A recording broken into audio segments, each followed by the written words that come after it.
Same weather patterns, sunshine to the south, sunshine to the north, but Monterey, where a lot of people are visiting, there's cloud cover just hanging out. This is the view down the coastline, maybe a good excuse for you to get in the car and head down to Big Sur Nepenthe Restaurant. The sun has been shining bright in the afternoon. Of course, some morning clouds. Similarly in Santa Cruz, we have been seeing cloud cover in the morning and then afternoon sun. Less people on the beaches. School is back for a lot of folks, and that means quieter conditions at the coast. Still sunny though around Santa Cruz, but look at this.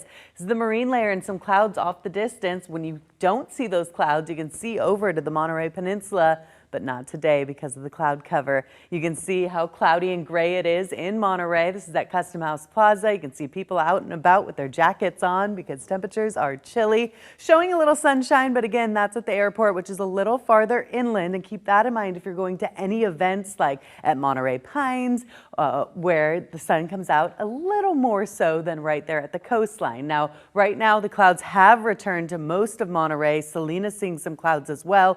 5 o'clock, and we are seeing those clouds returning at the coast. 80 still inland though, 81 for Gilroy. Now it is a bit breezy. We've been hanging on to this, but you know what? Tomorrow it's going to be even windier, so keep that in mind. If you are thinking of heading out to any of those events, keep that in mind that it is going to be windier, gustier at times as well. So planning out tonight, we're going to see the return of the drizzle. That's been the theme of the week, and that is going to be here throughout the overnight, perhaps into early in the morning. So if you're going to any of those events that start earlier in the day, keep in mind the golf courses may be a little damp. We are going to see some damp, cool conditions to start and cloudy. Now looking at your satellite, visible satellite, you can see kind of a little broken earlier today, and then the clouds came back just as we expected, filled into the area. You got a brief period of sunshine in some areas, which was a nice little change, but it still stayed in the mid-60s for pretty much everyone. So take a look if you're headed out to Laguna Seca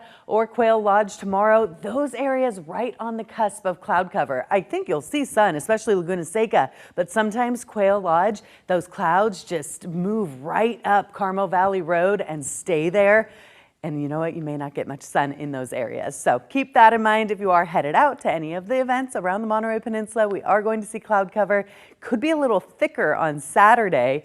And then looking like we could see some clearing by Sunday for Concord de Lagans. It's still looking likely in our forecast that we could see a chance of sunshine. Tomorrow, though, if you're headed out to one of the new events, the Paddock and Seaside, we are going to see temperatures possibly in the mid-60s. You know, that's a little higher up in Seaside, so there's a better chance of sunshine, mid-60s, but still, bring your layers. All right, very good. Thanks, Gina.